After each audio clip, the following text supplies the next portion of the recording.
Iniciando então mais um dia do nosso estudo, nós vamos para a nossa Revista Espírita, mês de agosto de 1858 e também mês de janeiro de 1864. Nós fizemos ontem o nosso estudo do Livro dos Espíritos e nós exploramos um pouquinho dois casos que Kardec apresentou para nós sobre possessão. Primeiro, um caso de possessão que não tinha nenhuma característica negativa, e depois vimos também o caso da senhorita Júlia, que era um caso não apenas de possessão, mas um processo obsessivo gravíssimo, que nós vimos lá. E aí então agressão, a própria jovem se agredia para tentar expulsar o espírito daquela que se colocava, que se apresentou como uma rainha chamada Fredegunda. Então nós lemos os dois artigos do mês de dezembro de 1863 e depois janeiro de 1864. E também Kardec, em seguida, na seção da revista Conversas de Além Túmulo, ele fez então uma entrevista, fez uma evocação com a Fredegunda, e aí então nós vamos conhecer um pouquinho mais. Então, como nós conversamos ontem, aproveitando que hoje era o estudo da Revista Espírita, nós então emendamos com esse artigo que foi publicado em janeiro de 64, dando aí alguns saltos de alguns anos nos demais artigos, para a gente poder completar aquele estudo, já aproveitando aqui então o nosso dia da revista. Depois nós voltamos lá para o ano de 1858, no mês de dezembro, quando nós vamos então encontrar habitações do planeta Júpiter, um outro artigo também bastante curioso, que Kardec traz para nós, algumas revelações que os espíritos fizeram sobre a estrutura habitacional lá do planeta Júpiter, que naturalmente ele chamou a atenção, que foi a critério a título de apenas inventário, só para podermos ter uma noção do que os espíritos disseram, mas isso não foi classificado, não foi colocado como sendo uma revelação doutrinária, já que não foi possível fazer qualquer tipo de comprovação. Vamos lá. E nem comparação também que ele não fez. Então nós estamos em 64, Conversas de Além Túmulo, Fredegunda. Damos a seguir as duas evocações do espírito Fredegunda, feitas na sociedade com um mês de intervalo, e que formam o complemento dos dois artigos anteriores sobre a possessão da senhorita Júlia. Embora não se manifeste com sinais de violência, o espírito escrevia com grande dificuldade e fatigava extremamente o médium, que chegou a ficar indisposto e cujas faculdades pareciam, de certo modo, paralisadas. Prevendo esse resultado, tivéramos o cuidado de não confiar essa evocação a um médium muito delicado. Em outra circunstância, interrogado a respeito do espírito Fredegunda, outro espírito tinha dito que há muito tempo ela procurava reencarnar-se, mas que isso não lhe havia sido permitido porque o seu objetivo não era ainda melhorar-se, mas ao contrário ter mais facilidade para fazer o mal com o auxílio de um corpo material. Tais disposições deveriam tornar a sua conversão muito difícil.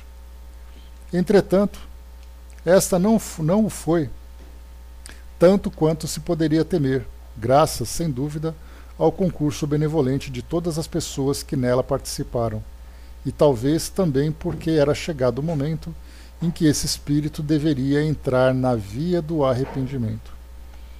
Então aqui o Sr. Lamé, que era um dos membros médium da Sociedade Parisiense, no dia 16 de outubro de 1863. Evocação. Não sou Fredegunda. Que queres de mim? Quem sois então? Um espírito que sofre. Visto que sofreis, deveis desejar não mais sofrer.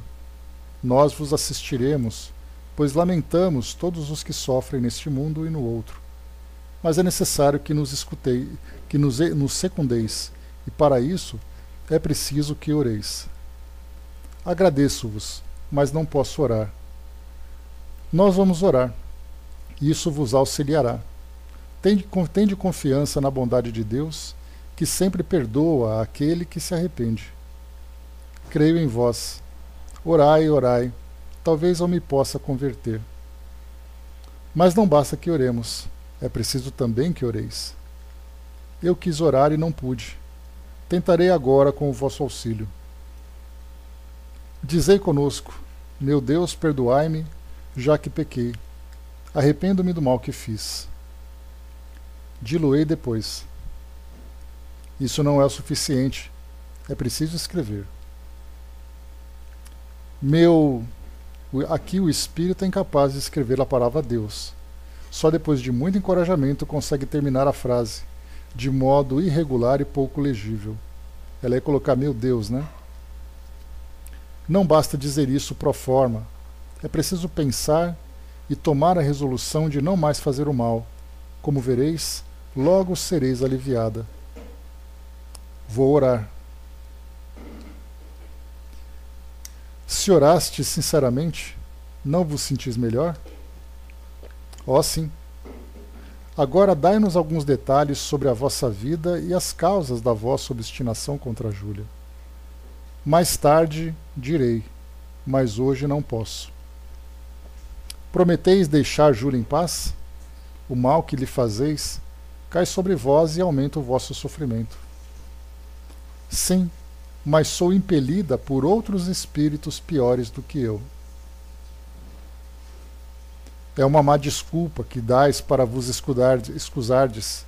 Em todo caso, deveis ter vontade, e com vontade sempre se pode resistir às más sugestões.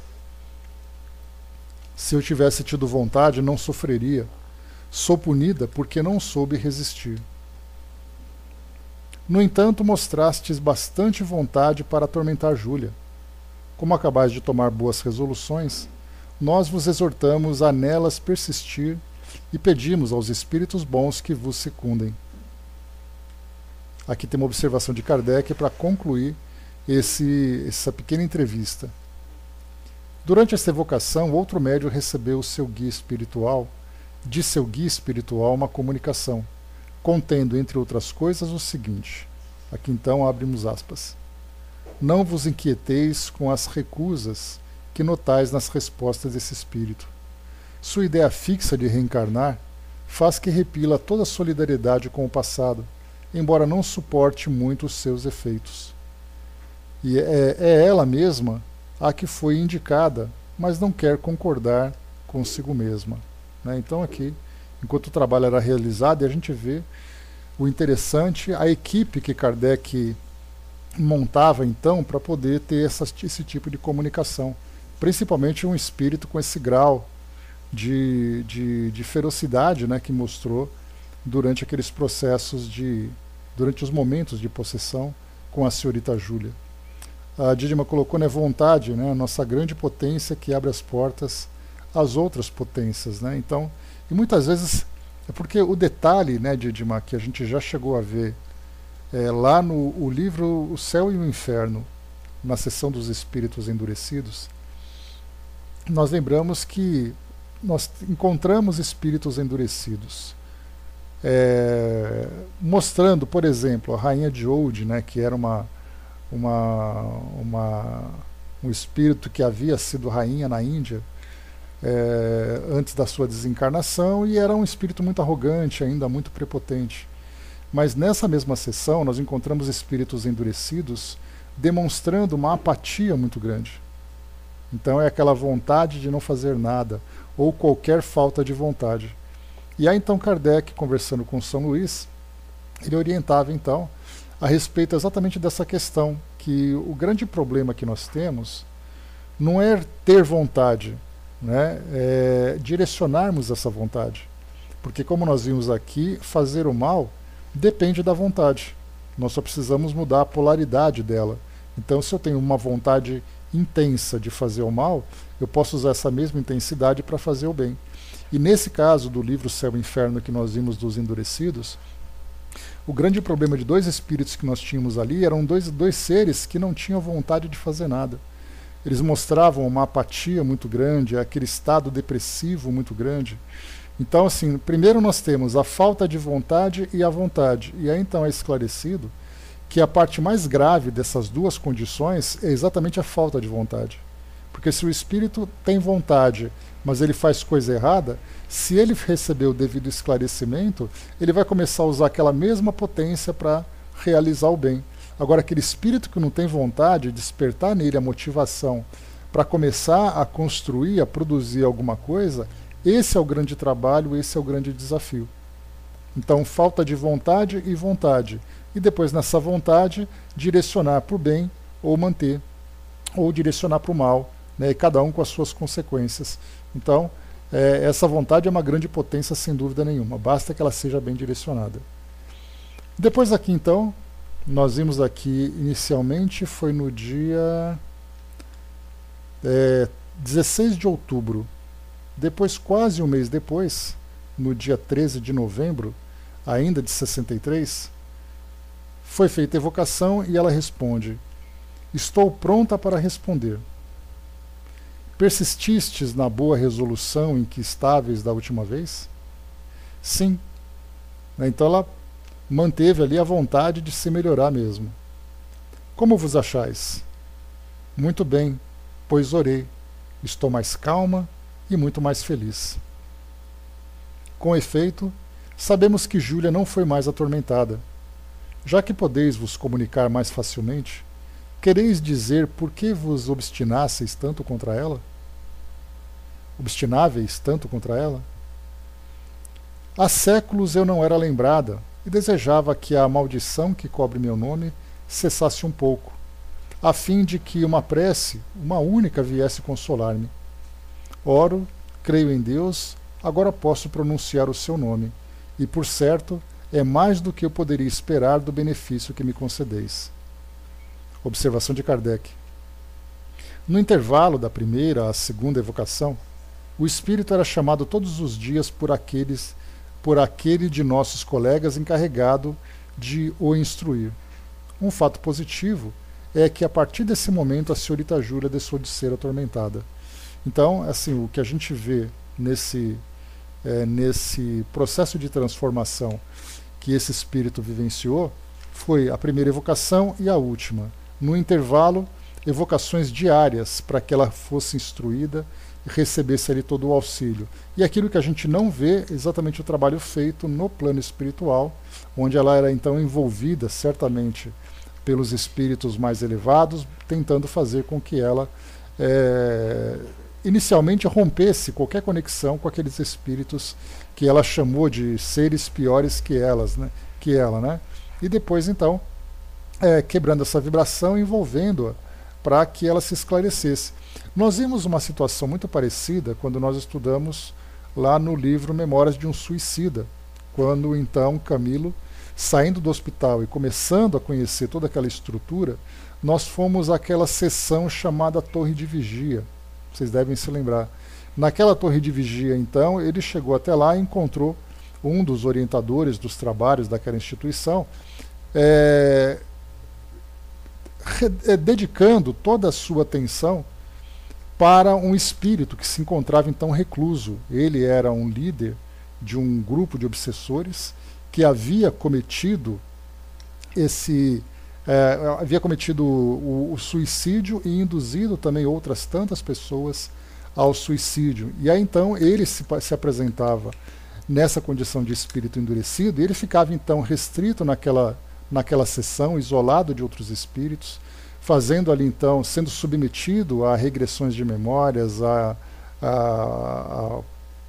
passes, né, magnéticos, a orientações morais, filosóficas. Então isso feito com insistência, né? Então aquele pequeno período que Camilo passou ali, ele pôde observar então o trabalho que era feito com aquele espírito. Daí dá para a gente ter uma ideia do que aconteceu aqui com Fredegunda.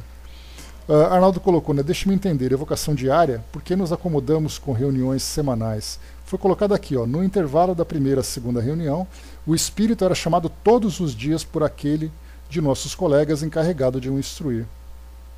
É que tudo foi mudando, né, Arnaldo? Eu acho que é, a escassez com que não escassez, desculpem. Eu acho que a metodologia que foi utilizada, que é utilizada atualmente e já vem já de algumas décadas, de fazer com que todos os trabalhos acontecessem num centro espírita, com uma equipe montada, com uma rotina, com uma agenda, né, principalmente dentro dos trabalhos mediúnicos e tudo mais, fez com que se tornassem mais escassas essas evocações. Né? Então, nesse caso, é sempre assim, olha, vamos fazer dentro de uma agenda determinado tipo de trabalho.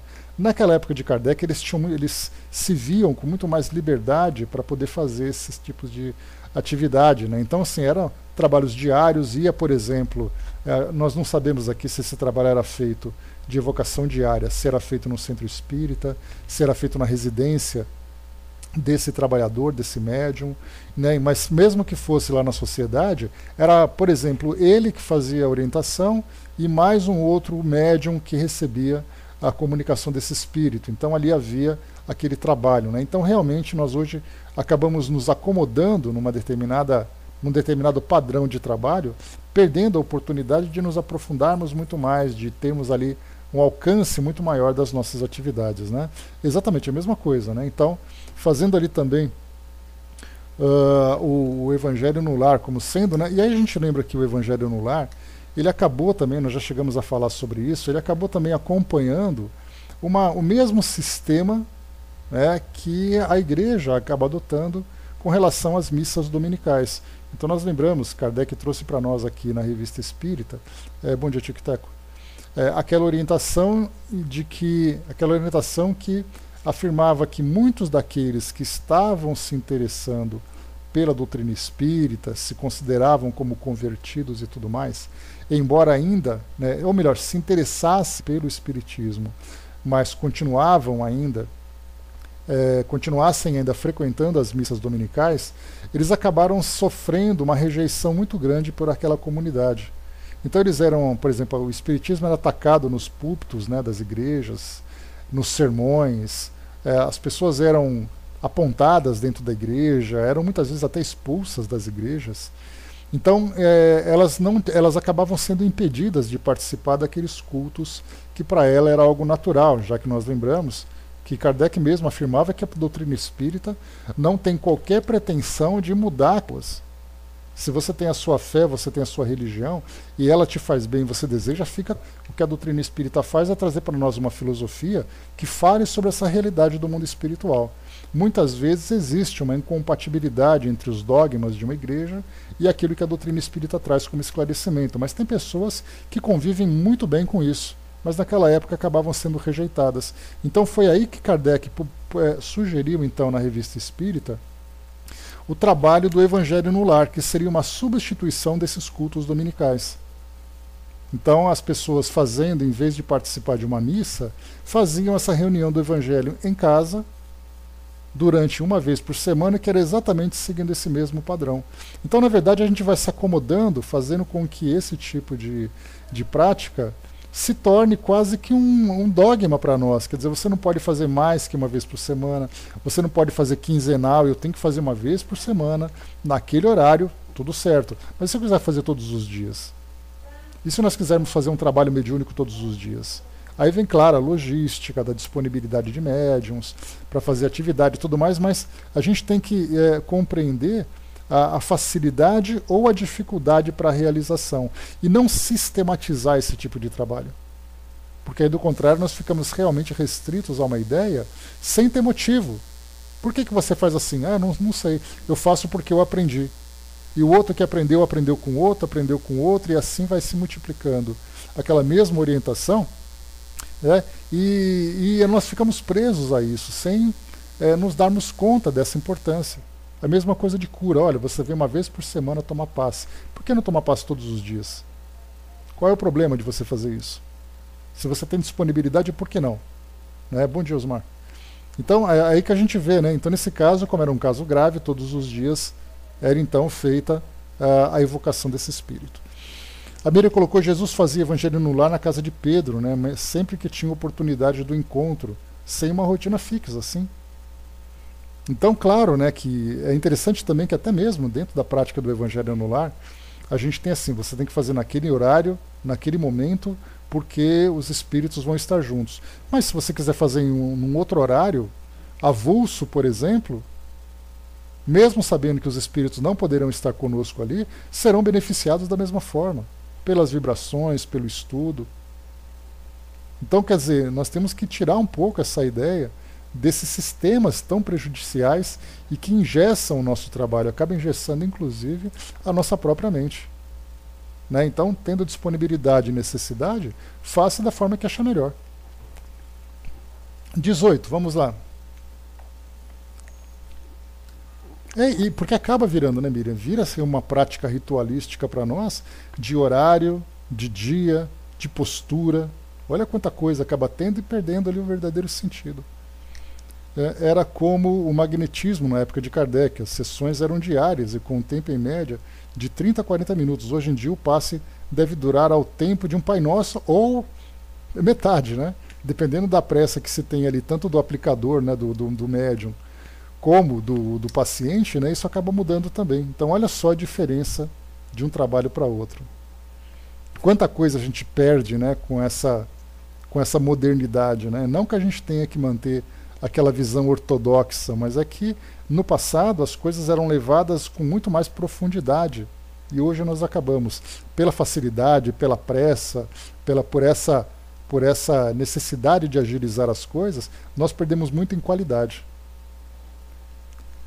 Kardec coloca para nós aqui 18. É bastante duvidoso que o só desejo de obter uma prece tenha sido o móvel que nos levava a atormentar aquela moça. Sem dúvida buscais ainda um paliativo para os vossos erros. Em todo caso, não era um bom meio de atrair a compaixão dos homens.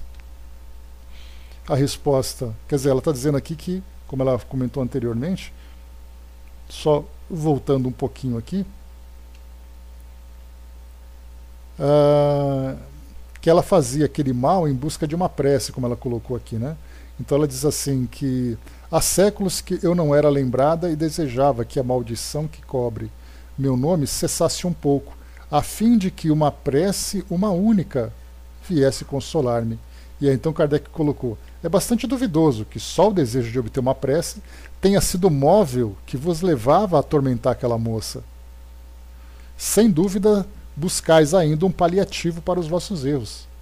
Em todo caso, não era um bom meio de atrair a compaixão dos homens. Né? Então Kardec já dava ali uma repreendida nela, dizendo que quer dizer que você provocou aquele estrago todo só para chamar atenção para alguém fazer alguma prece para você. Aí Kardec coloca: na verdade isso é um desculpismo da sua parte. Né? E mesmo assim também, se você quisesse uma prece, não é fazendo mal que você vai atrair alguém querendo fazer o bem. E ela responde: contudo, se eu não tivesse atormentado Júlia, não teríeis pensado em mim, e eu não teria saído do miserável estado em que languecias.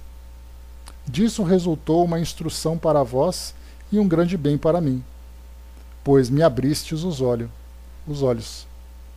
E aí então aqui, ao guia do médium, foi feita essa pergunta então, né? Foi mesmo Fredegunda que deu essa resposta? A resposta sim, foi ela, um pouco auxiliada, é verdade, porque se humilhou. Mas esse espírito é muito mais adiantado em inteligência do que pensais.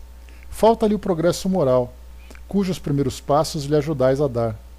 Ela não vos disse que Júlia tirará grande proveito do que se passou para o seu avanço pessoal. Aqui é interessante que Kardec ele muda o alvo da pergunta, porque ela vai respondendo, né? Olha só a resposta que ela deu. Se eu não tivesse atormentado Júlia, não terias pensado em mim, e eu não teria saído desse estado miserável. Disso resultou uma instrução para vós e um grande bem para mim, pois me abristes os olhos. Então aqui nesse caso, a resposta foi assim: olha, aquele mal todo serviu para você aprender alguma coisa.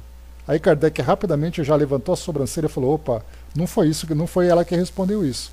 Isso é a resposta de algum instrutor, algum mentor que tirou daquela situação uma lição que poderia ali trazer, né, para o grupo de médiuns, para Kardec, para a sociedade como um todo e para todos os leitores, como nós hoje, um grande proveito.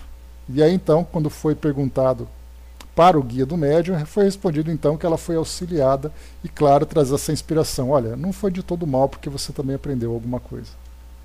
Então aqui Júlia tirará grande proveito do que se passou para o seu avanço pessoal. Agora voltando para Fredegunda. A senhorita Júlia vivia em vosso tempo? Poderias dizer quem era ela? Sim, era uma das minhas damas de companhia, chamada Hildegarda. Uma alma sofredora e resignada que fazia minha vontade. Sofreu o castigo de seus serviços muito humilhantes e muito complacentes a meu respeito. Desejais uma nova encarnação? Sim, desejo. Oh, meu Deus, sofri 1000 torturas e, se mereci uma pena muito justa, é tempo para que eu possa, com o auxílio de vossas preces, recomeçar uma existência melhor, a fim de me levar das minhas antigas sujeiras. Deus é justo. Orai por mim. Até hoje eu tinha desconhecido toda a extensão de minha pena. Tinha o olhar velado e como que uma vertigem. Mas agora vejo, compreendo, desejo o perdão do Senhor e o das minhas vítimas. Meu Deus, como é suave o perdão. Aqui, né, dá a impressão de que ela fala aquilo que as pessoas querem ouvir. Só que nesse caso, né, sendo uma evocação, ela se torna ali completamente transparente. Então qualquer tipo de simulação ou dissimulação que ela queira realizar, ela acaba sendo desmascarada. Então tudo que vai mostrando aqui para nós mostra realmente uma sinceridade desse espírito nessa transformação. Dizei-nos algo sobre Brunerhaut. Brunerhaut, esse nome me dá vertigem.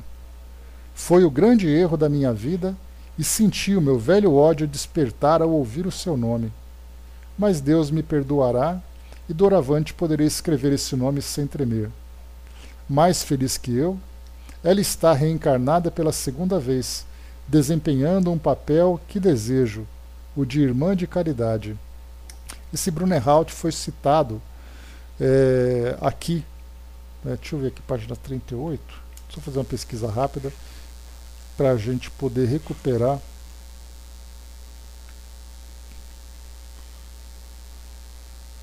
Só um instantinho aqui, fazendo uma pesquisa rápida.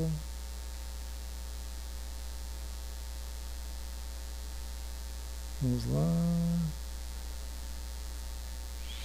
Foi na revista de 63 que foi mencionado esse nome. Depois a gente recupera direitinho para poder entender. Mas aqui, de qualquer forma, irmã de caridade, esse espírito então que tinha alguma relação com ela. 23. Estamos felizes com a vossa mudança. Nós vos encorajaremos e sustentaremos com nossas preces. Obrigada, obrigada, espíritos bons, Deus vos pagará por isso. Aqui para nós uma observação.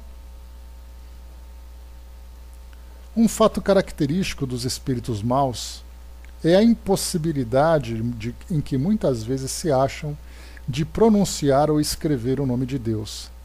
Isso denota uma natureza má, sem dúvida, mas ao mesmo tempo um misto de medo e de respeito que não sentem os espíritos hipócritas, aparentemente menos maus.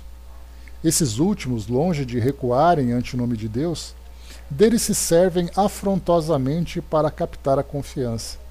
São infinitamente mais perversos e mais perigosos que os espíritos francamente maus. É nessa classe que estão encontrados a maioria dos espíritos fascinadores, dos quais é muito mais difícil desembaraçar-se do que dos outros, porque é do espírito mesmo que eles se apossam, auxiliados por um falso semblante de saber, de virtude ou de religião, ao passo que os outros só se apossam do corpo. Um espírito que, como de Fredegunda, recua em nome de Deus, está muito mais próximo de sua conversão do que os que se cobrem com a máscara do bem. Dá-se o mesmo entre os homens, onde encontrais estas duas categorias de espíritos encarnados. Então, essa observação aqui final de Kardec traz para nós um ensinamento muito importante, muito valioso. Bom dia, Andréa. Porque o espírito que é obstinadamente mau, ele se constrange, ele foge, vamos dizer assim, é aquele espírito que foge da luz. Já o espírito hipócrita, esse que mostra, né, essa sua máscara de bondade, na verdade ele fala em nome de Deus, ele fala citações bíblicas, por exemplo, mas que no fundo a sua ideia é manipular aquele que sofre a sua influência, como é o caso do processo de fascinação. Então esses são os mais perigosos, porque aquele que é mal, você sabe que é mal. Agora aquele que é hipócrita, ele se passa por bem, ele envolve, ele seduz, ele conquista e depois no final então ele atinge os seus objetivos, que é trazer esse grande prejuízo. Então, no caso do espírito mal, basta apenas você mudar a sua polaridade, né, como a gente falou sobre aquela parte da vontade. E para o espírito hipócrita, demovê-lo dessa condição é muito difícil. Então aqui nós vimos, para a gente fechar então esse nosso tema da possessão, então nós vimos aqui o caso, né, da senhorita Júlia, a possessão da senhorita Júlia, vimos então toda a descrição de Kardec nos 2 artigos e agora a entrevista com Fredegunda, que a partir do momento em que ela se converte, vamos dizer assim, foi quando ela começou então essa conversão, os casos de possessão lá, os episódios de possessão com a senhorita Júlia cessaram. E aí então acabou trazendo uma lição para todos. Então, muito bem, fechamos por aqui o artigo de 64.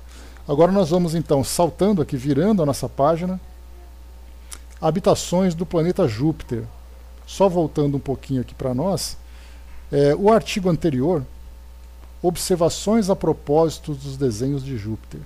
Para quem tem a revista Espírita, seja na edição impressa, seja na versão digital, tem aqui os desenhos, né, da casa de Mozart, e parece mesmo um desenho de conto de fadas, né, um lugar assim muito bonito, muito enfeitado, com muitos detalhes, né. Se fizesse isso, por exemplo, em madeira, lembraria muito aquela arte barroca, né, que nós encontramos nas igrejas de Minas, na Bahia, né, uma coisa muito bem decorada, muito bela. E se fosse transformar isso num filme, encontraríamos ali parecendo a Casa de Fadas, né? E depois aqui então, saindo dessas observações que Kardec fez a respeito desses desenhos, que veio através da psicopictografia, vem o outro artigo agora, Habitações do planeta Júpiter. Vamos lá então ler um pouquinho sobre aquilo que Kardec apresenta para nós desse relato. Desse fato, né? Se há um fato que gera perplexidade entre certas pessoas convencidas da existência dos espíritos, não nos ocuparemos aqui das outras, é seguramente a existência de habitações em suas cidades, tal como ocorre entre nós. Então, você se convence da existência dos espíritos, depois começam a chegar as revelações e vem ali a perplexidade. E aí, inevitavelmente, não há como não fazer essa comparação, nós encontramos na Revista Espírita desenhos sobre a habitação de Mozart lá no planeta Júpiter. Aí nós encontramos Cidade do Além, de Ergolino Cunha, que fez a psicopictografia de Nosso Lar, que inclusive trouxe a inspiração para o filme. Então as pessoas rejeitam o Nosso Lar, rejeitam aqueles desenhos, dizendo que é muita fantasia. Aí a gente vem aqui para a Revista Espírita e encontra o desenho de uma casa em Júpiter. E aí então, isso é aceito. O projeto de Nosso Lar não é aceito.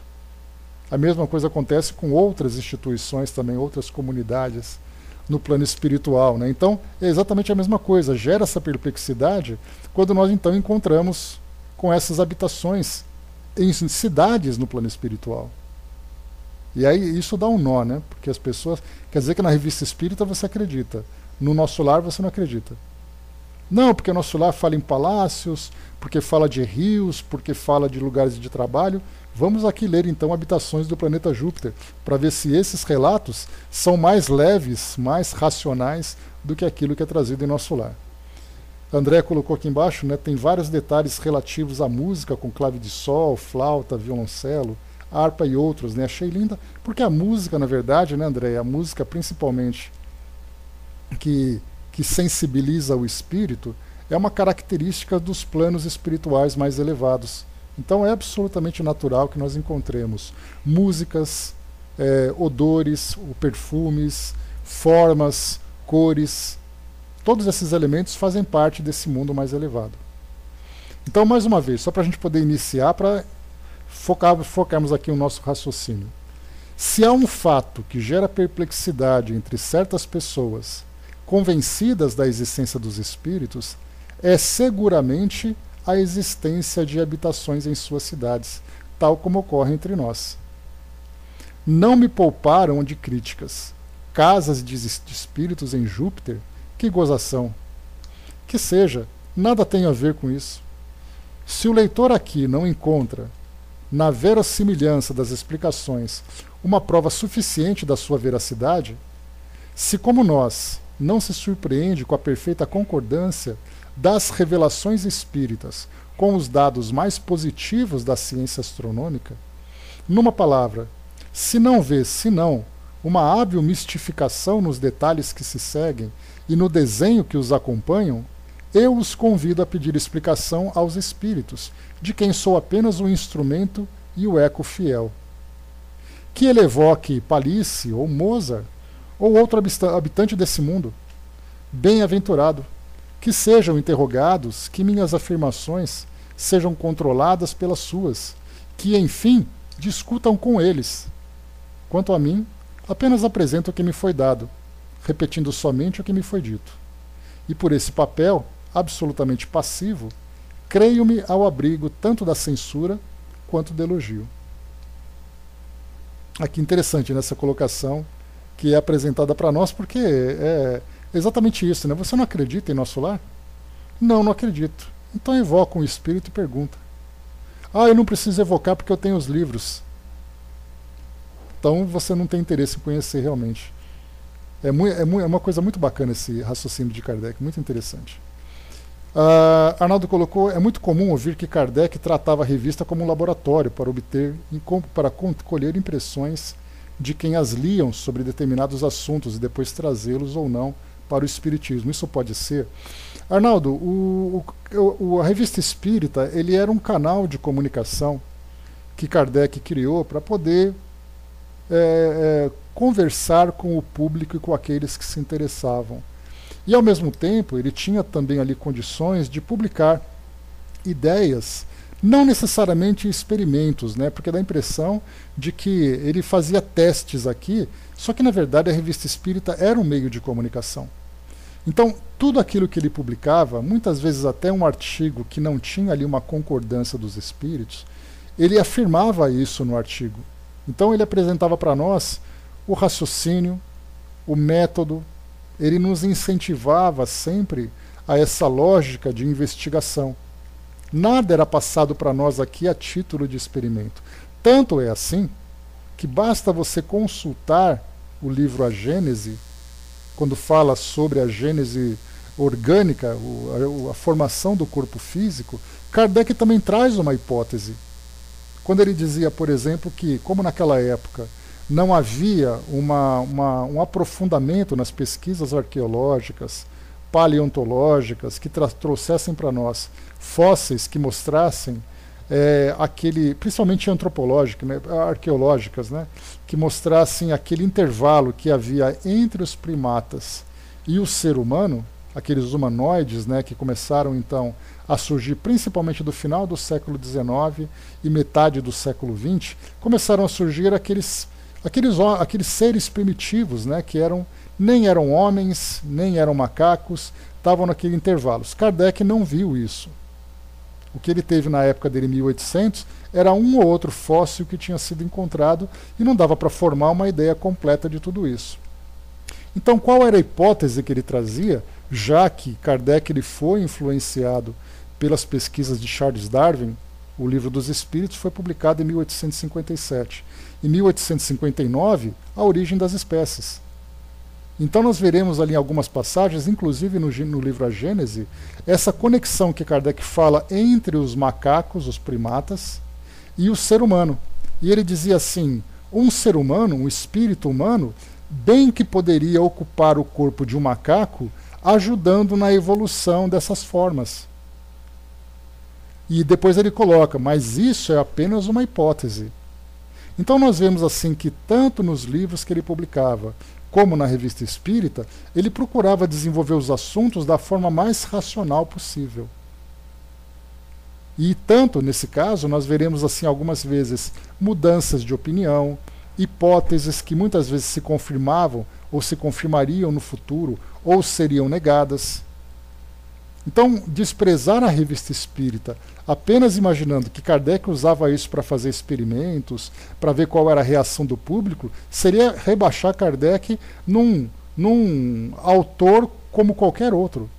E não naquele homem de conhecimento, de ciência, de pesquisa, que fazia tantas investigações. Esses casos, por exemplo, aqui que a gente pegou, do Habitação em Planeta Júpiter, ele colocava para levar o conhecimento ao público, mas depois ele vai desenvolvendo a ideia em outros artigos, em outras publicações. Aquilo que é importante a gente lembrar, cheguei até a comentar sobre isso aqui no nosso estudo em outra oportunidade recentemente. Existe uma diferença muito grande entre aquilo que é o conhecimento que chega do mundo espiritual e que nós precisamos desenvolver, assim como também o nosso conhecimento da ciência terrena a respeito do ser humano, da sua evolução e tudo mais, e aquilo que é doutrina espírita. Doutrina espírita nós temos que focar sempre origem, destino, natureza dos espíritos e a influência com o mundo físico, a relação com o mundo físico. Isso é doutrina espírita. E ela é baseada, ela é construída, desenvolvida a partir da concordância dos espíritos. Tudo o demais que chega do mundo espiritual, para nós, são conhecimentos, que inclusive para Kardec também é surpreendente. Então ele publica, ele analisa, se publica, por exemplo, alguma coisa relacionada com a habitação do planeta Júpiter, dá para a gente ter uma ideia do que ele não publicou, porque realmente ele achou que não era o momento ainda. Então se você coloca Kardec usando o meio desse, são 12 anos de Revista Espírita, de 57, de 58, 12 não, 11 anos, né? De 58 a 69, 11 anos de Revista Espírita. E você imaginar que Kardec utilizava isso para poder brincar, para poder publicar, para ver qual era a reação, essas coisas, seria rebaixar muito aquilo que ele fez de trabalho, né? Você vou além, né? O que foi publicado na Revista Espírita foi tratado com seriedade. Não se poderia esperar outro de Kardec que não fosse a seriedade em todas as suas publicações.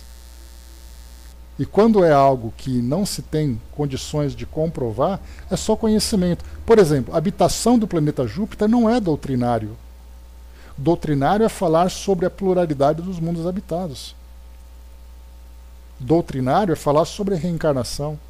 Doutrinário é falar sobre as influências dos espíritos.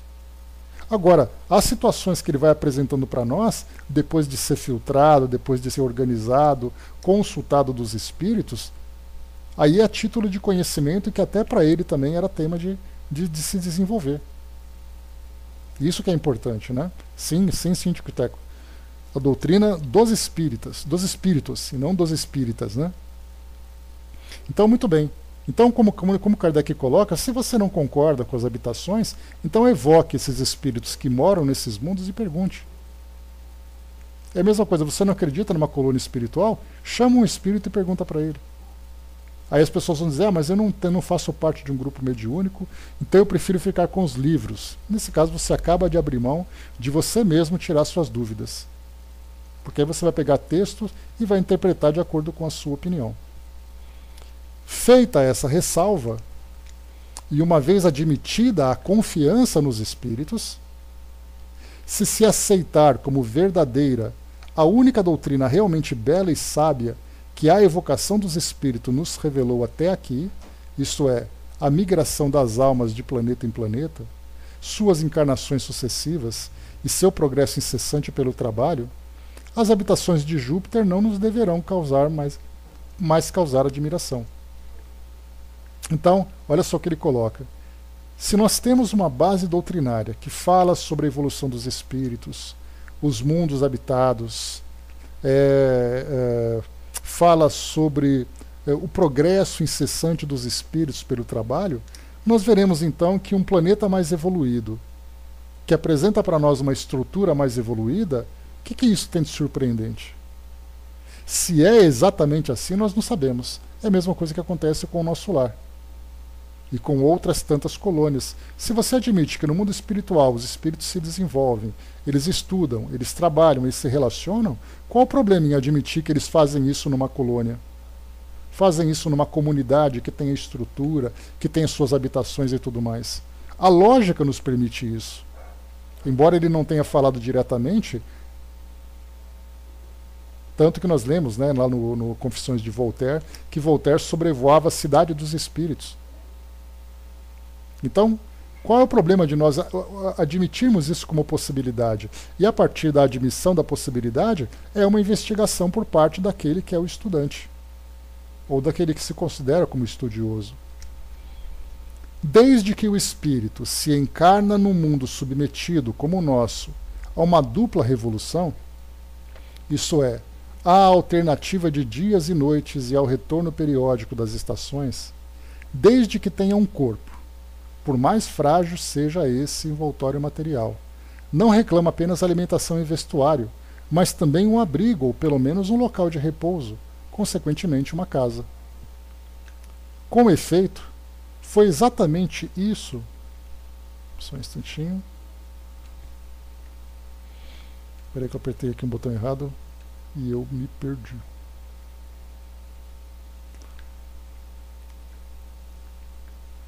Ixi, a vida. Espera só um pouquinho, pessoal, que eu me perdi aqui. Tentei achar aqui, buscar o início desse artigo que eu estava lendo. Achei aqui, só um instantinho. Pronto, achei. Com efeito, foi exatamente isso que nos disseram.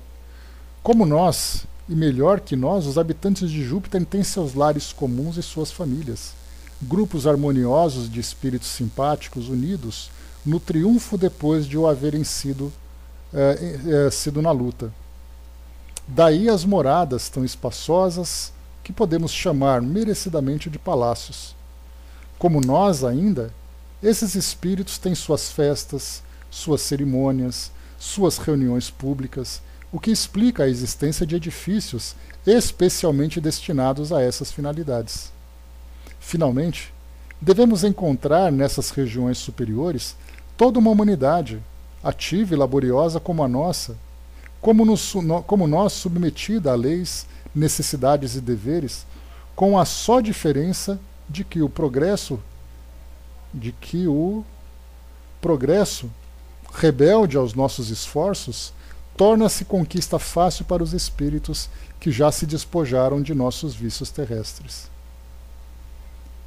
Não deveria ocupar-me aqui senão da arquitetura de suas habitações. Contudo, para a exata compreensão dos detalhes que se seguem, uma palavra de explicação não será inútil. Então, antes de começarmos aqui, Arnaldo colocou, né, que na erraticidade virou uma prisão sem localização geográfica, né? Então, por isso que eu sempre falo, né, que é mais fácil para aqueles que muitas vezes rejeitam, não apenas recusam, mas rejeitam livros de autores como André Luiz, como Manuel Filomeno de Miranda, como até Patrícia, Luiz Sérgio, que são espíritos que trazem também essas informações, muitas vezes rejeitam veementemente essas obras e depois leem a Revista Espírita com absoluta naturalidade. E aí se deparam com esse tipo de texto, mostrando que os espíritos têm comunidades, aí dizem que é mais fácil você encontrar um espírito morando em Júpiter do que numa comunidade aos arredores do nosso planeta. Como é possível admitir isso com tanta facilidade? Não, em Júpiter pode. Em cima do Rio de Janeiro, não. Como pode-se admitir esse raciocínio? Tico colocou, né, só conhecemos a geografia física, né? Pois é. Parece que eles buscam um vazio, e é assim que entendem, por falta de uma colocação mais clara, né? Não, porque já que Kardec não disse que tem, então eu não aceito. Mas aqui, nós estamos lendo um artigo de Kardec na Revista Espírita, que para aqueles que são mais exigentes, achariam um absurdo que Kardec tenha publicado uma coisa como essa. mas ele publicou. E com esses argumentos que ele colocou, se encaixa perfeitamente naquilo que nós estamos vendo nas colônias. Mas vamos em frente, nós não estamos falando aqui de colônias, né? Vamos para Júpiter, fazer uma viagem interplanetária. Se Júpiter só é acessível aos bons espíritos, daí não se segue que sejam excelentes no mesmo grau todos os seus habitantes. Entre a bondade do simples e a bondade do gênio, é permitido contar vários matizes. Ora, toda a organização social desse mundo superior repousa precisamente sobre as variedades de inteligência e de aptidões, cabendo aos espíritos superiores, os mais depurados, por efeito de leis harmoniosas, cuja explicação seria muito longa apresentar aqui, a alta direção do seu planeta. Essa supremacia não se detém aí, estendendo-se até os mundos inferiores, onde esses espíritos, por sua influência, favorecem e ativam incessantemente o progresso religioso, gerador dos demais. É preciso acrescentar que para esses espíritos depurados não haveria senão trabalhos intelectuais, pois suas atividades só se exercem no domínio do pensamento, e eles já conquistaram bastante império sobre a matéria para não serem senão debilmente entravados por ela no limite do exercício de sua vontade.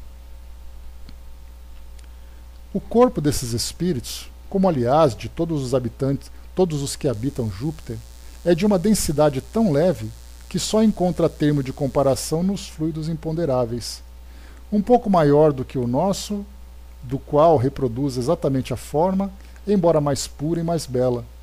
Ele se nos apresentaria sob a aparência de um vapor, termo que emprego a contragosto, por designar uma substância ainda muito grosseira. De um vapor, dizia eu, impalpável e luminoso, luminoso sobretudo nos contornos do rosto e da cabeça, porquanto ali a inteligência e a vida irradiam-se como um foco muito ardente. E é justamente esse brilho magnético, entrevisto pelos visionários cristãos, que nossos pintores traduziram pelo limbo ou auréola dos santos. Então aquela auréola que nós vemos nas gravuras, né, de santos e tudo mais, tem essa representação de Kardec da elevação dos espíritos. A Angelina colocou: o curso da AME trabalha citando obras de André Luiz. Muitas instituições fazem isso, né, Angelina? Até porque André Luiz traz muito sobre, por ele ter sido médico, por trabalhar muito com essa parte de medicina espiritual, então naturalmente tem que ser bastante explorada por eles, né? Continua. Compreende-se que um tal corpo em nada dificulte as comunicações extramundanas desses espíritos, permitindo-lhes, em seu planeta, um deslocamento pronto e fácil. Ele se subtrai tão facilmente à atração planetária e sua densidade difere tão pouco daquela da atmosfera, que nela pode agitar-se, ir e vir, descer e subir ao capricho do espírito, e sem outro esforço senão a vontade. Assim, algumas personagens que Palissy teve a gentileza de me fazer desenhar estão representados tocando o solo levemente ou a superfície das águas, ou ainda bastante elevadas no ar, com inteira liberdade de ação e de movimentos que atribuímos aos anjos. Quanto mais depurado o espírito, tanto mais fácil é essa locomoção, o que se concebe sem dificuldade.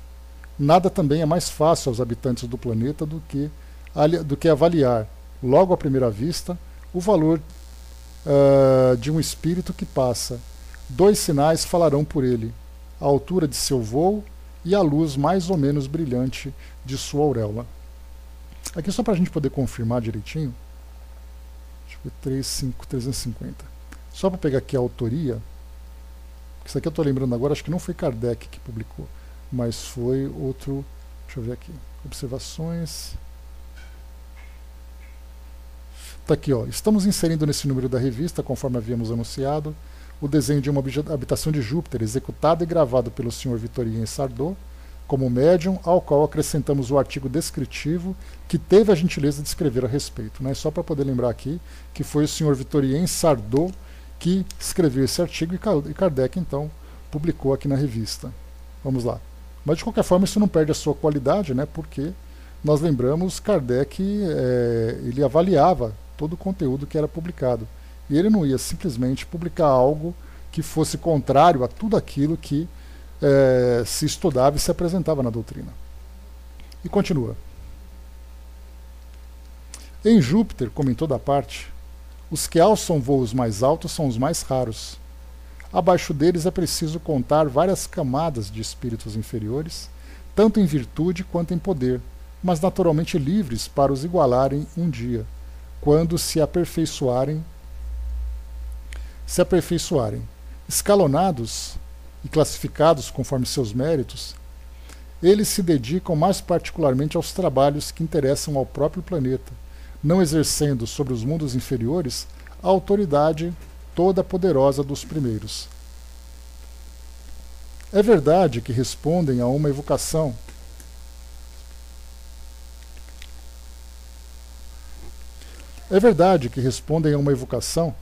através de revelações sábias e boas, mas pela presteza que demonstram em nos deixar e pelo laconismo de suas palavras, é preciso compreender que tem muito mais a fazer em outra parte, e que não se encontram ainda suficientemente desprendidos para se fazerem irradiar simultaneamente em dois pontos tão distantes um do outro.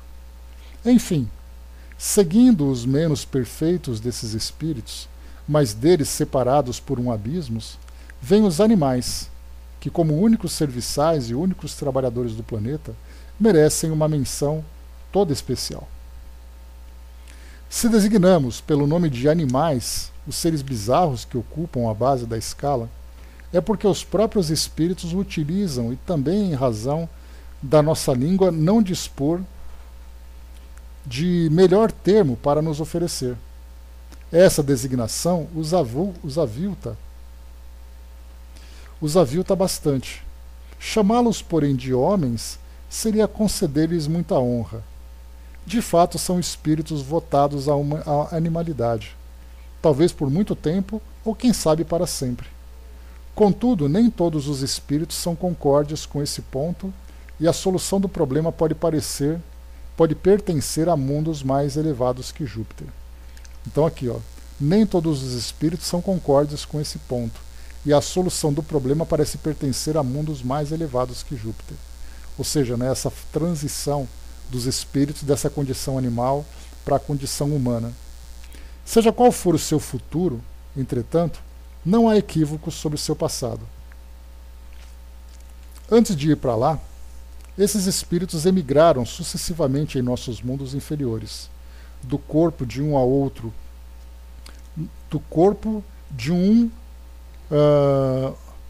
ao de outro animal, através de uma escala de aperfeiçoamento perfeitamente graduada. O estudo atento de nossos animais terrestres, seus costumes, suas características individuais, sua ferocidade longe do homem e sua domesticação lenta, mas sempre possível, tudo indica suficientemente a realidade dessa ascensão animal. Desse modo, para qualquer lado que nos voltemos, a harmonia do universo se resume sempre em uma única lei, o progresso. Por toda parte, para todos, para o animal como para a planta como para o mineral, progresso puramente material, a princípio, nas moléculas insensíveis do metal ou do calhau, para tornar-se cada vez mais inteligente à medida que ascendemos a escala dos seres e que a individualidade tende a desembaraçar-se da massa, a afirmar-se, a conhecer-se. Pensamento elevado e consolador, jamais imaginado antes, porquanto nos prova que nada é sacrificado, que a recompensa é sempre proporcional ao progresso realizado. O devotamento do cão, por exemplo, que morre pelo dono, não é estéril para o seu espírito, cujo salário justo haverá de receber além deste mundo. É o caso dos animais que povoam Júpiter. Eles se aperfeiçoaram ao mesmo tempo que nós, conosco e com nosso auxílio. A lei é mais admirável ainda. Faz tão bem de seu devotamento ao homem a primeira condição de sua ascensão planetária, que a vontade de um espírito de Júpiter pode chamar a si todo animal que, numa de suas vidas anteriores, lhe haja dado provas de afeição. Essas simpatias, que lá no alto formam famílias de espíritos, também agrupam em torno das famílias todo um cortejo de animais devotados. Em consequência, nosso apego neste mundo por um animal, o cuidado que tomamos de domesticá-lo e de humanizá-lo, tudo isso tem sua razão de ser, tudo será pago. É um bom ajudante que preparamos antecipadamente para um mundo melhor. Arnaldo colocou, né, essa etapa seria um pouco que Kardec falou sobre os elementais. Provavelmente sim, Arnaldo, né? Aqui a gente fala sobre essa conexão desde os minerais até as plantas e depois os seres humanos, né, os animais mais primitivos. E como nós vimos quando estudamos esse tema, eu trouxe para vocês alguns artigos, né, de estudiosos, inclusive passagem de Divaldo e tudo mais, que falava sobre esses seres primitivos em desenvolvimento. Então, existe assim talvez uma diferença entre aqueles seres em formação, nesse processo inicial, e esses elementais que são espíritos que acompanham esse desenvolvimento. Então, é um assunto ainda bastante superficial para nós. Sabemos muito pouco a respeito disso, né? Precisaríamos de um estudo mais aprofundado, de investigações maiores, contando, obviamente, com a orientação dos espíritos. Porque não adianta nós pensarmos que nós vamos ter uma compreensão clara desse assunto fazendo uma pesquisa de livros que já foram publicados, que também são livros superficiais. Que, na verdade, eu vou apenas acompanhar aquilo que os outros já fizeram. Então, há necessidade de fazer uma investigação mais profunda sobre esses temas. Né? E continuando. Será assim os animais, né, um operário, porquanto seus semelhantes está reservado aos seus semelhantes, está reservado todo o trabalho material, toda a tarefa corporal, carga ou obras pesadas, semeadura ou colheita. E para tudo isso a Suprema Inteligência preparou um corpo que participa, ao mesmo tempo das vantagens do animal e do homem. Podemos fazer uma avaliação pelo esboço de Palissy, representando alguns desses animais muito aplicados em jogar bola. Eu não os poderia melhor comparar senão aos faunos e aos sátiros da fábula. O corpo levemente peludo é, entretanto, aprumado como o nosso. Entre alguns, as patas desapareceram, dando lugar a certas pernas que ainda lembram a forma primitiva. Os dois braços robustos, singularmente implantados e terminados por verdadeiras mãos, se levarmos em conta a oposição dos polegares. Coisa bizarra. A cabeça não é tão aperfeiçoada quanto o resto. Dessa forma, a fisionomia reflete bem alguma coisa de humano, mas o crânio, o maxilar e, sobretudo, a orelha não apresentam diferenças sensíveis em relação aos animais terrestres. É, pois, fácil distingui-los entre si. Este é um cão, aquele é um leão. Convenientemente vestidos com blusas e vestes muito semelhantes às nossas, eles só faltam falar para lembrar bem de perto certos homens daqui. Eis precisamente o que lhes falta e que não poderiam fazer. Hábeis para se entenderem entre si, por meio de uma linguagem que nada tem da nossa, não mais se enganam sobre as intenções dos espíritos que os comandam. Basta um olhar, um gesto. Há certos abalos magnéticos, dos quais nossos domadores de bestas já conhecem o segredo, o animal adivinha e obedece sem murmurar, e melhor ainda, com boa vontade, porque está fascinado. É desse modo que lhe é imposta toda a tarefa pesada, e com seu auxílio, tudo funciona regularmente para um extremo ao outro da escala social. O espírito elevado pensa e delibera, o espírito inferior age com sua própria iniciativa e o animal executa. Assim, a concepção, a execução e o fato se unem numa mesma harmonia, levando todas as coisas a uma solução mais rápida, pelos meios mais simples e mais seguros. Pedimos desculpa por essa digressão. Pedimos desculpas por essa digressão. Ela era indispensável ao assunto que agora podemos abordar. Enquanto aguardamos as cartas prometidas que facilitarão singularmente o estudo de todo o planeta, podemos, pelas descrições feitas pelos espíritos, fazer uma ideia de sua grande cidade, da cidade por excelência, desse foco de luz e de atividade que eles concordam estranhamente em designar pelo nome latino de Június. Entre aspas agora. No maior dos nossos continentes, diz Palisse, o espírito, em um vale de centenas a 800 léguas de largura, para contar, como vós, um rio magnífico desce as montanhas do norte e, engrossado por uma porção de torrentes e de ribeirões, forma em seu percurso 7 ou 8 lagos, dos quais o menor mereceria entre vós o nome de mar. Foi sobre as margens do maior desses lagos que nós, batizado com o nome de Pérola, por nós batizado pelo nome de Pérola, que nossos antepassados lançaram os primeiros fundamentos de Június. Essa cidade primitiva ainda existe, venerada e guardada como preciosa relíquia. Sua arquitetura difere muito da nossa. Explicar-vos-ei tudo isso em seu devido tempo. Por ora ficais sabendo que a cidade moderna está apenas algumas centenas de metros abaixo da antiga.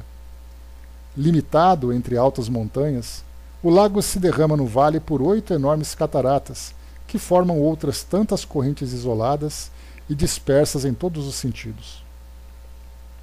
Com o auxílio dessas correntes, cavamos na planície uma porção de riachos, canais e pequenos lagos, reservando a terra firme apenas para nossas casas e jardins. Disso resultou uma espécie de cidade anfíbia, como nossa Veneza, e da qual, à primeira vista, não se poderia dizer se está construída na terra ou sobre a água.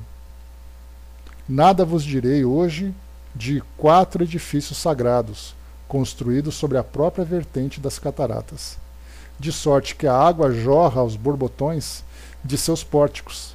São obras que vos pareceriam incríveis em grandeza e em ousadia. É a cidade terrestre que descrevo aqui, de certo modo material, a cidade das ocupações planetárias, a que chamamos, enfim, de Cidade Baixa. Tem suas ruas, ou melhor dizendo, seus caminhos traçados para o serviço interno. Tem suas praças públicas, seus pórticos e suas pontes lançadas sobre canais para a passagem dos serviçais. Mas a cidade inteligente, a cidade espiritual, a verdadeira Június, finalmente não se encontra na terra.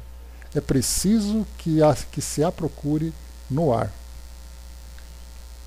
O corpo material dos animais incapazes de voar necessita de terra firme, mas o que nosso corpo fluídico e luminoso exige é uma habitação aérea como ele, quase impalpável e imóvel a nosso bel prazer. Nossa habilidade resolveu esse problema, auxiliada pelo tempo e pelas condições privilegiadas que o grande arquiteto nos havia concedido.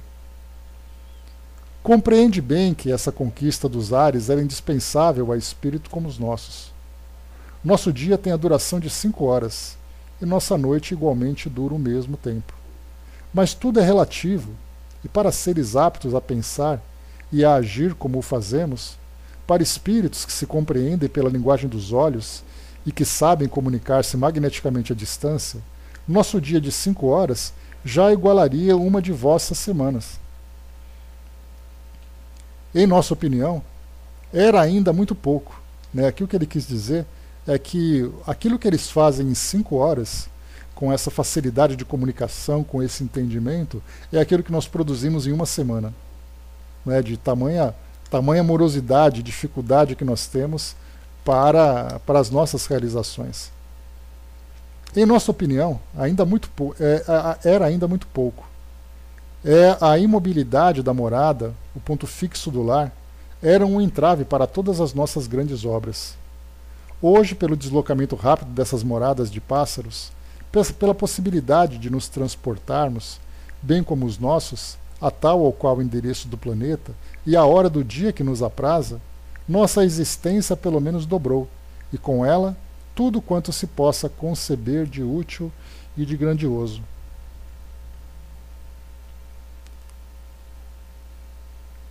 Aqui só uma observação que foi feita aqui no rodapé. Quando falou sobre o corpo material dos animais incapazes de voar, que necessitam de terra firme, tem aqui uma citação. Entretanto, faz-se necessário acentuar que certos animais providos de asas, reservado para os serviços aéreos e para as tarefas que entre nós exigiriam a utilização de vigamentos para a construção, é uma transformação da ave, como os animais descritos acima resultam de uma transformação dos quadrúpedes, né? Então, utilizado para trabalhos aéreos, né? Coisa bem curiosa. Em determinadas épocas do ano, aduz o espírito. Em certas festas, por exemplo, verás aqui o céu obscurecido pela nuvem de habitações que nos vem de todos os pontos do horizonte. É um curioso agregado de moradias esbeltas, graciosas, leves, de todas as formas, de todas as cores, equilibradas em diferentes alturas e continuamente em marcha, da cidade baixa para a cidade celeste. Alguns dias depois, faz-se o vácuo pouco a pouco e todos esses pássaros desaparecem. Nada falta nessas moradas flutuantes, nem mesmo o encanto da verdura e das flores. Refiro-me a uma vegetação que não encontra paralelo entre vós, de plantas e até de arbustos que, pela natureza de seus órgãos, respiram, alimentam-se, vivem e se reproduzem no ar.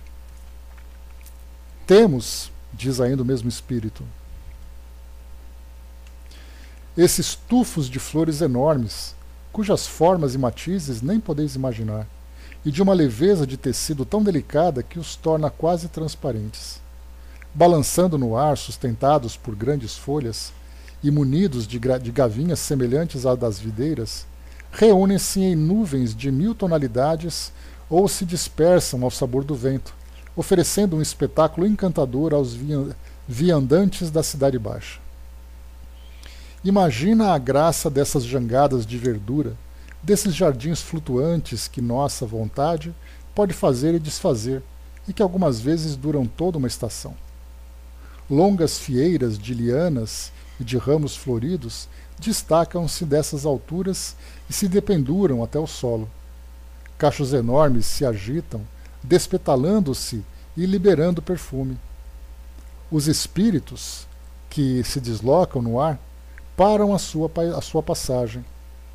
É um lugar de repouso e de encontro, ou, se quisermos, um passeio de transporte para terminar a viagem sem fadiga e em boa companhia. Né? Então aqui, essa foi a citação que o espírito deu para ele. E ele diz assim: um outro espírito estava sentado sobre uma dessas flores no momento em que o evoquei. Disse-me ele: nesse instante é noite em Június, e me encontro sentado à distância sobre uma dessas flores aéreas, que aqui desabrocham somente à claridade de nossas luas. Sob meus pés, toda a Cidade Baixa está entregue ao sono. Sobre minha cabeça e ao meu redor, contudo, e a perder de vista, não há senão movimento e alegria no espaço. Dormimos pouco. Nossa alma encontra-se muito desprendida para que as necessidades do corpo a tiranizem. E a noite é feita mais para os nossos servos que para nós.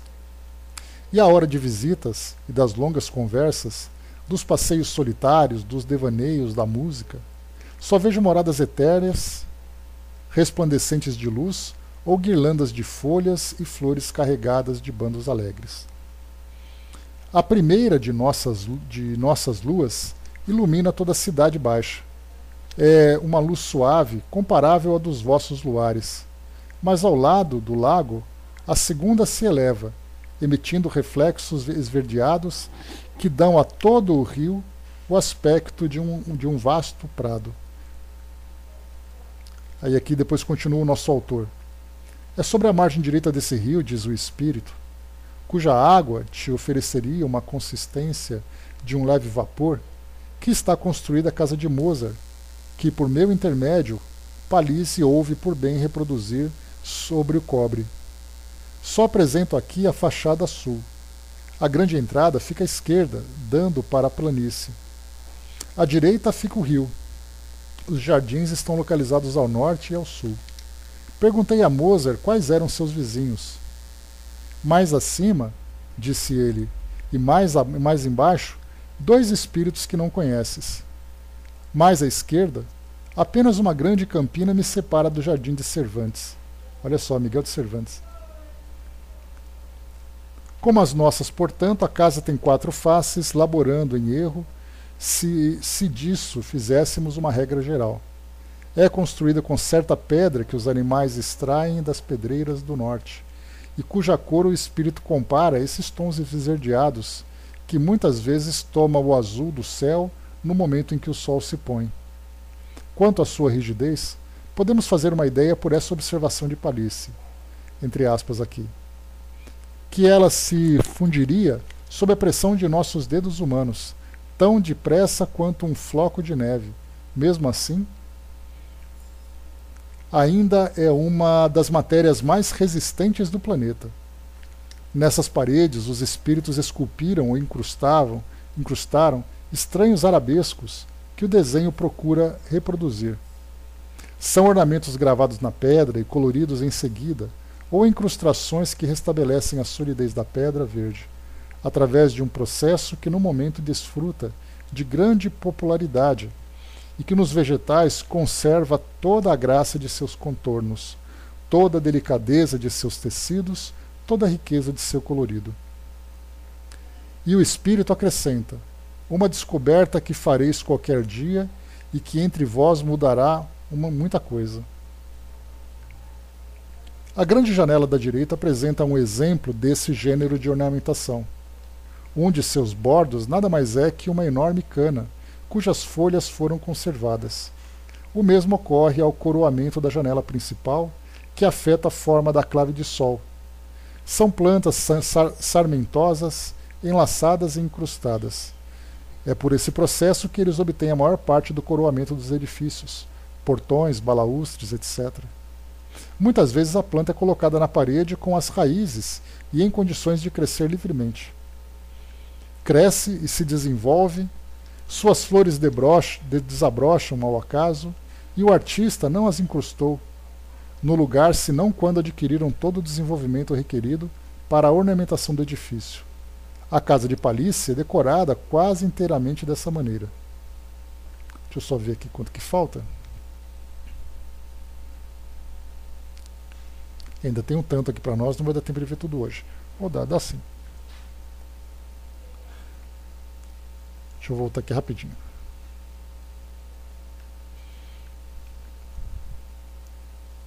Aqui.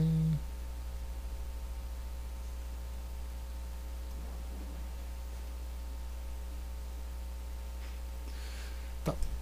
Rapidinho aqui, pessoal. Destinados inicialmente apenas aos móveis, depois às molduras de portas e janelas, esse gênero de ornamentos aperfeiçoou-se. Vai com Deus, André, até a próxima. Aperfeiçoou-se pouco a pouco e acabou por invadir toda a arquitetura. Hoje não se incrusta somente as flores e os arbustos, mas a própria árvore, da raiz até a copa, e os palácios, como os edifícios, praticamente não têm outras colunas. Uma incrustação. Pois é, parece mesmo. Uma incrustação da mesma natureza serve também para decorar as janelas. Flores ou folhas muito grandes são habilmente despojadas de sua parte carnuda, restando apenas um feixe de fibras tão finas quanto a mais finas musselina. Cristalizam-nas, e dessas folhas reunidas com arte, constrói-se uma janela inteira, que apenas filtra para o interior uma luz muito suave, ou ainda são revestidas de uma espécie de vidro liquefeito e colorido de todos os matizes que se cristaliza no ar, transformando a folha numa espécie de vidraça. Da disposição dessas folhas nas janelas resultam encantadores buquês, transparentes e luminosos. Quanto às dimensões dessas aberturas e a 1000 outros detalhes que podem surpreender à primeira vista, veja-me forçado a adiar a explicação. A história da arquitetura em Júpiter demandaria um volume inteiro. Renuncio também a falar sobre o mobiliário, para aqui me ater tão somente na disposição geral da casa. O leitor deve ter compreendido de tudo que procede que a casa do continente não deve ser para o espírito, mas que uma espécie de pousada provisória. A Cidade Baixa quase que só é frequentada por espíritos de segunda ordem, encarregados dos interesses planetários, da agricultura, por exemplo, ou das trocas, e da boa ordem que deve ser mantida entre os serviçais. Dessa forma, todas as casas situadas no solo só dispõem do térreo e do andar superior, um destinado aos espíritos que atuam sob a direção do Senhor e acessível aos animais, o outro reservado tão somente ao espírito, que aí reside apenas ocasionalmente. É isso que explica o fato de vermos nas diversas habitações de Júpiter, nessa, por exemplo, e na de Zoroastro, uma escadaria e até mesmo uma rampa. Aquele que rasa a água, como a andorinha, e que pode correr sobre as hastes do trigo, sem as curvar, passa muito bem sem a escadaria e sem a rampa para penetrar em sua casa. Mas os espíritos inferiores não têm o voo tão fácil. Não se elevam, senão, aos solavancos, e nem sempre a rampa lhes é útil. Enfim, a escadaria é de absoluta necessidade para os animais serviçais, que apenas caminham como nós. Esses últimos têm seus pavilhões, aliás, muito elegantes, e que fazem parte de todas as grandes habitações. Mas suas funções os chamam constantemente à casa do Senhor. É necessário facilitar-lhes a entrada e o percurso interior.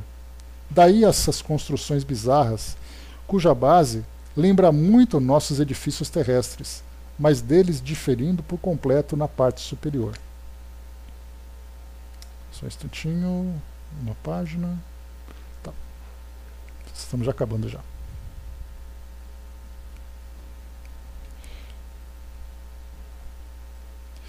Esta se distingue, sobretudo, para uma originalidade que seríamos absolutamente incapazes de imitar. É uma espécie de flecha etérea que se balança no alto do edifício acima da grande janela e de seu singular coroamento. Esse frágil mastarel, fácil de ser deslocado, destina-se no pensamento do artista a não deixar o lugar que lhe será assinalado, porque, sem se apoiar em coisa alguma na parte superior, complementa-lhe a decoração. Lamento que a dimensão da prancha não lhe tenha permitido encontrar um lugar aí. Quanto à prancha, quanto à morada aérea de Mozart, apenas constato a sua existência. Os limites desse artigo não permitem que me estenda sobre esse assunto. Não terminarei, entretanto, sem dar explicações a propósito do gênero de ornamento que o grande artista escolheu para sua morada.